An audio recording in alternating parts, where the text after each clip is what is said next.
Very promising actress si Andy Eigenman nang iniwan niya ang buhay artista kapalit ng kanyang pagbase sa Siargao dahil sa kanyang pagmamahal sa surfing. At doon na nga siya nagkapamilya at nagkaroon ng magandang buhay at katahimikan.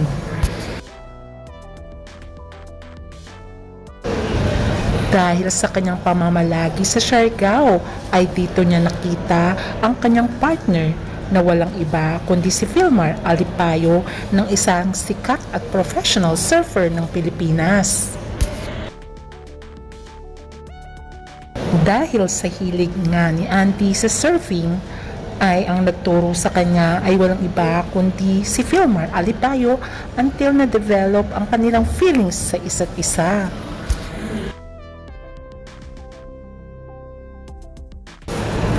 Year 2018 nang in-announce ni Andy na into a relationship siya with professional surfer Philmar Alipayo. At July 23, 2019, she gave birth to her second child and first with Alipayo, a daughter named Kiliana Alohi Lilo.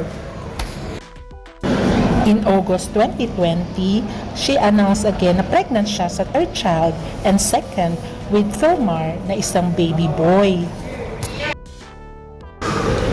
Masaya naman ang buhay ni Philmar at ni Andy sa kanilang buhay sa Siargao until nga itong si Philmar ay na-scandal sa iba't ibang babae. At ito nga, meron na naman siyang scandal with a second girl. Ating alamin kung bakit nagte-trending na naman si Andy.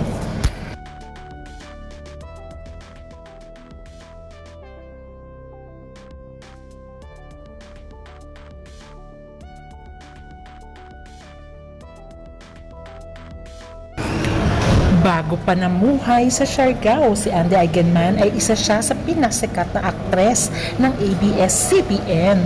Isa siya sa pinaka-promising aktres. Tulad ng kanyang inang, si Jacqueline Jose ay napaka-versatile actress ni Andy dahil mapakontrabida-bida ay napakagaling niya talaga bilang artista.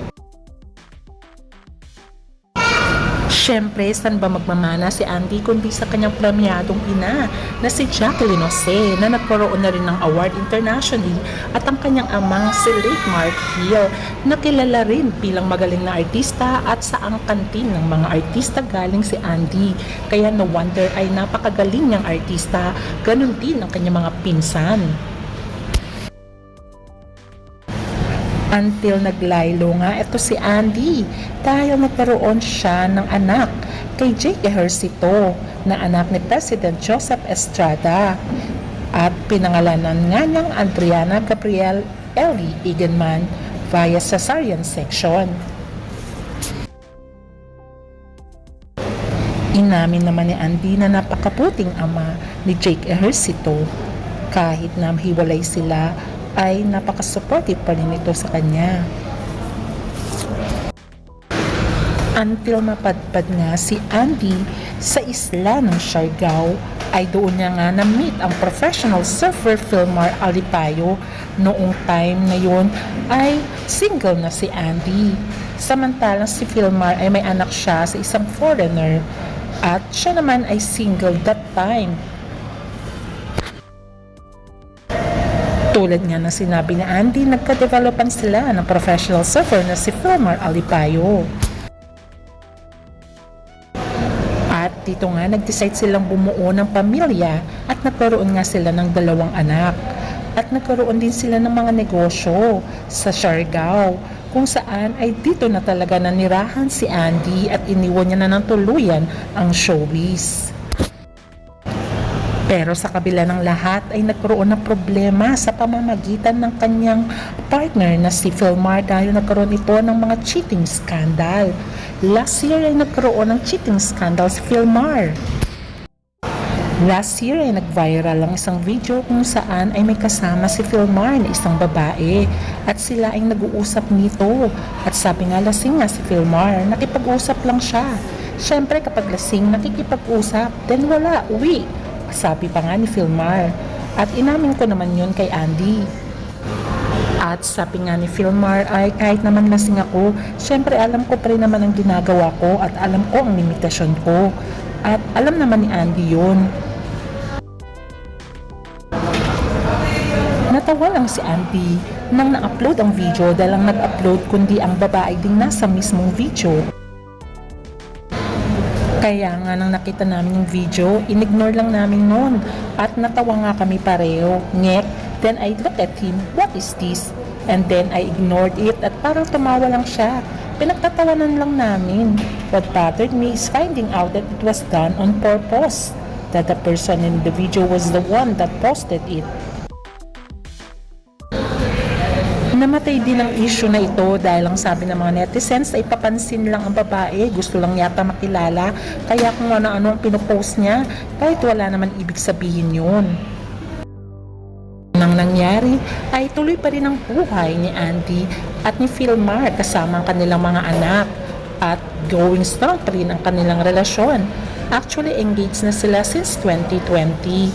Kaya lang ay hindi pa natuloy-tuloy ang kanilang wedding on hold dahil nga sa pagkamatay ng kanyang inang si Jacqueline Jose. Ngayon, trending na naman si Philmar at si Andy Eigenman dahil sa mga cryptic posts na pinost ni Andy. Maraming ugong-ugong na balita dahil nag-unfollow itong si Andy sa kanyang partner na si Philmar at meron din siyang pinost tungkol nga sa pagtatato at sinasabi niya, ano kaya sa tingin mo kung ang partner mo ay nagpatato without consulting you? Dito ay pinost ni Andy, do you think it's sus when a friend invites your life partner to get a love couple tattoo with them without even feeling you or consulting you? At ang sagot naman, that situation can definitely seem suspicious or raise some red flags. Open communication and trust are important in any relationship. So if your friend is inviting your partner to do something or so personal without discussing it with you, it might feel like a breach of trust. It's worth having a conversation with both your partner and your friend to express your feelings and understanding their perspective. Ayon pa nga sa sagot sa computer mismo. At sinundan pa ng tanong ni Andy that me and my life partner were a fight when this happened, and she immediately comes to his rescue and invites him to do this. Ang sabi nga nilang third party ay isang professional photographer na based sa Siargao. Siya ay si Pernilla Sojo. Nag-upload ito ng kanilang photo with Philmar with matching tattoos at kinapsyon niya pa ito ng today, tomorrow, forever. Kaya pala ang code ay 224. Ibig sabihin, today, tomorrow, forever. Dahil sa post na ito ni Andy at sa pinost naman ng kaibigan di umuno ng kanyang asawa ay nagkaroon tuloy ng mga spekulasyon na cheating incident na naman kay Philmar. Kaya naman samot-saring batikos ang natanggap ni Philmar Alipayo tungkol sa cheating incident di umano. Pero sabi nga ni Philmar ay tanggap niya yun. Pero ayon nga kay Philmar, hinayaan niya ang taong husgahan siya. As long as kilala niya ang kanyang sarili, ay wala na daw siyang pakialam kung anong sasabihin ng tao sa kanya. After namang insidente ng kanilang cryptic post, ay kinalaro naman ni Andy Eigenman at dininay niyang nag-cheat sa kanya ang kanyang fiancé na si Philmar Alipayo after their cryptic post.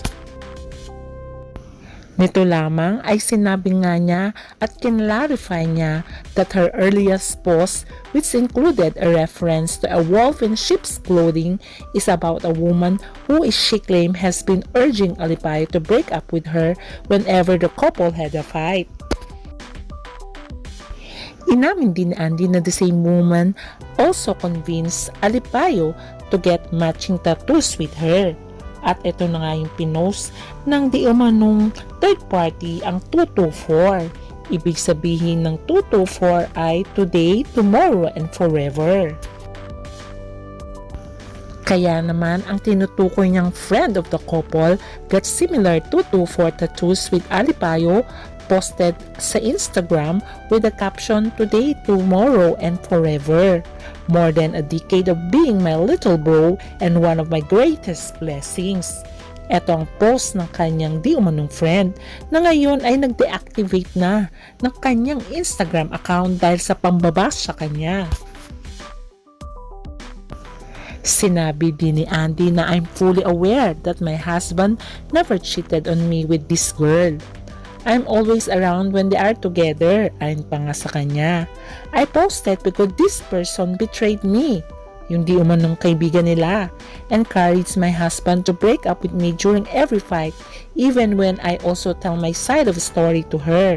Yun daw ang napansin ni Andy sa kaibigan di umano nila. At ang napansin pa nga raw ni Andy, she didn't honor my side by choosing to celebrate her and my husband's love for each other. Because the day after our fight, she inserted herself in a situation by encouraging him to go for a spontaneous love couple the two together. Ayon pa nga kay Andy, kung siya talaga ay inosente at walang motibo, bakit ngayon lang kung kailan nag-aaway kami? Bakit nung hindi nung kami ay okay pa ng aking kinakasama? At sinabi nga din Andy na humihingi siya ng explanation sa woman na yon, pero hindi daw ito nagre-reply.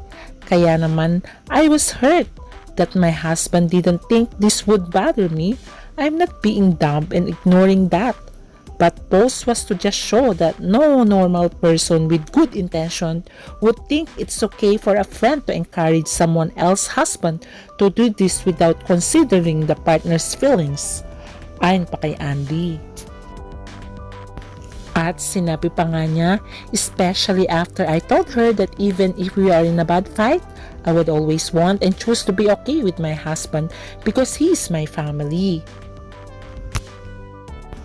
Ayon pa nga kay Andy ay winarningan na pala daw siya ng kanyang mga kaibigan at sinabing stay away from that woman.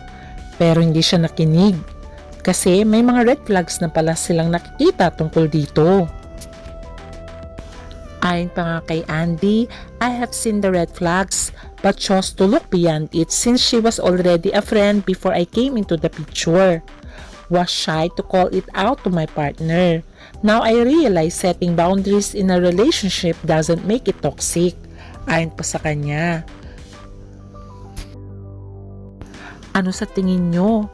Pinagtatakpan nga ba ni Andy Eigenman si Philmar o nagiging martyr na lamang ito at bulag sa katotohanan? O pwede din sabi ng netizens na baka gusto niya lang mabuo ang kanilang pamilya kaya pinapatawad niya si Philmar. Pero ayon sa mga netizens ay hindi sila naniniwala na faithful itong si Philmar dahil may mga insidente na ito ng cheating. Sana nga daw ay magising itong si Andy. Kahit naman may anak na siya dito, ay deserve naman daw ni Andy na mahalin ng lalaking tunay na magmamahal sa kanya. For sure malulungkot ang kanyang inang, si Jacqueline Jose. Ang pinagtataka ng mga netizens ay in-unfollow ni Andy si Philmar. Tapos ay nag-post ito tungkol sa cheating scandal. Tapos babawiin na lamang ni Andy na wala daw cheating.